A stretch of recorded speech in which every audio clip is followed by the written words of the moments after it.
Braden, talk about that guy next to you, Trey, what his game and what he means to this team. Yeah, I mean, you guys see it on every night. I mean, what he does and how he does it. Like, he's humble dude, just comes in, works, gets his stuff done, and I mean, can't not like that, you know. And just having him on this team, I mean, I tweeted something out before the game because, I mean, we're back with this BS again. Excuse my language, but we're back with it again. And you see what he's doing and the number he's putting up and what he's doing to other people too. And I just find it unbelievable that he's doing this every single night. And they're, you know how it goes. I'm not gonna get into it, but. Trey got into a rhythm early, attacking out of the bid with the zone. Just what was working for you tonight?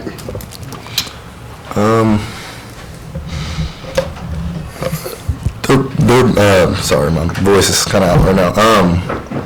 I didn't think, or when I watched film, their bigs they have really mobile bigs, but I thought that I had the advantage on the low block, so I just tried to catch it as deep as possible and then go quick.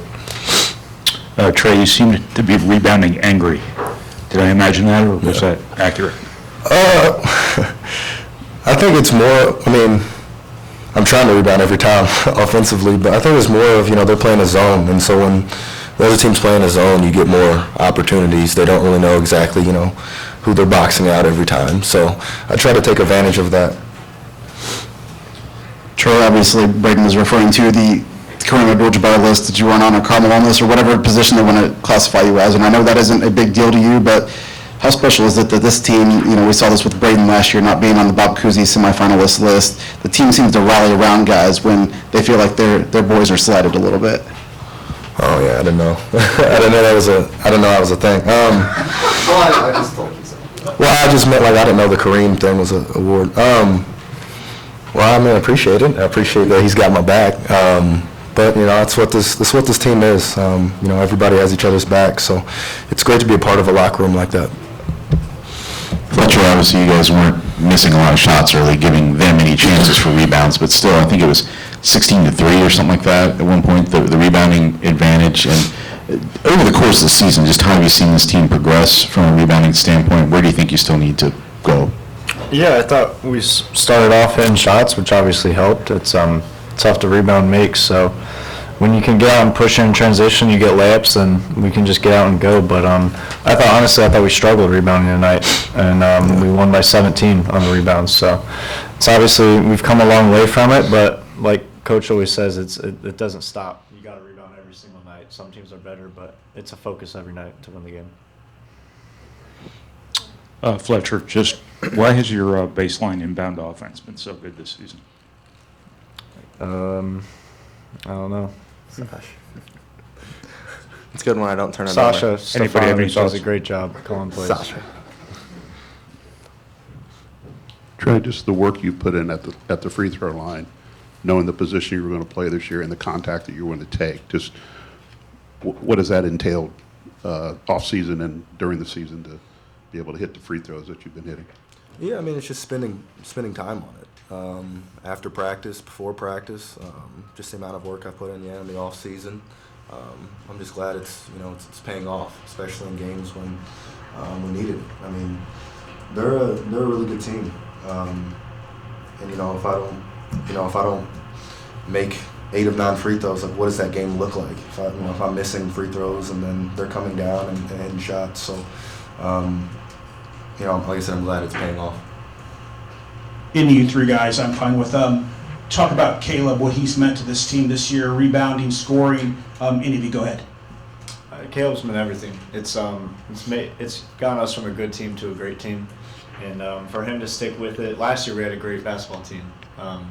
Honestly, it was tough for him to find minutes just because we were so good. But to basically sit out half a year and watch Mason and Trey play the 4, to now play the 4 and start for us, it's very mentally tough from him to stick with it and to trust us. And a lot of credit to these guys continuing to talk to him. He was still coming off the bench at the beginning of the year, but we all were like, Caleb, stick with it. We know we're going to need you and you're going to help us win games. So credit to Caleb. It's he's put in a lot of work, and he's trusted us just as we trust him, so I'm happy for him.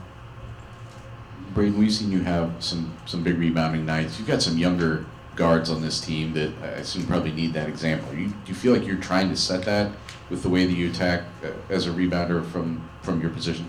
Yeah, we got a drill in practice that we do. We got to go box out, and Trey tries to steal. I say, no, go grab that rebound, let's go. Like, the bigs, like, don't let them grab it. Like, go get it. Like, because I think it's just quicker. Like, if I can get the rebound, go.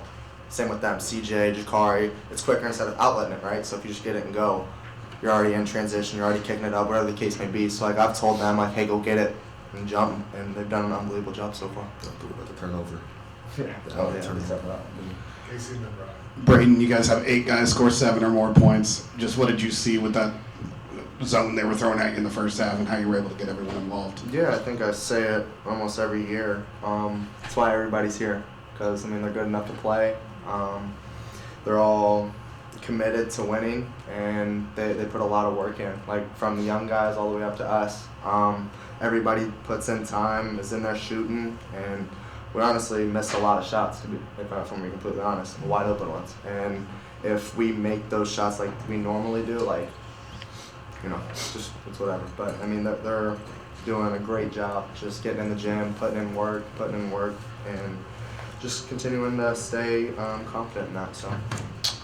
Braden, there was a sequence where Miles had gotten a steal right around the basket. I think it got tied up, and you went over to the students to try to get them stirred up. What were you trying to get them to cheer? His effort? Yeah, I mean, he's got 2 guys trying to grab the ball from him. He stole it and got his possession back. So I mean, I think that's huge. I mean, he got the steal, fumbled it, and then got it back. So I mean, I think that's huge, and I think that deserves to be recognized. I mean, he's busting his tail on the defensive end, getting us an extra possession, and I mean, it's gold from there. Trey, people keep crediting you for the development and the jumps you've made, but how much of that can be attributed to the guys you've had in this program throughout the last 4 years that you've been here, and then obviously what Brandon Brantley has done with bigs in this program? I think it's everything, really. I mean, I was around Travion, one of the best bigs in the Big Ten. I mean, I was around Zach, National Player of the Year twice. So when you're around greatness, especially at your position, you know what it takes on a day-to-day basis. Obviously, it also helps when you have really good teammates that get you the ball in sweet spots and shooters around you as well. So it's one of those things where I got lucky. I mean, I picked Purdue when I was getting recruited, I picked Purdue for this reason, because I knew it was going to be a great culture. I knew we were going to win, and it was going to be something I want to be a part of. Thank you guys.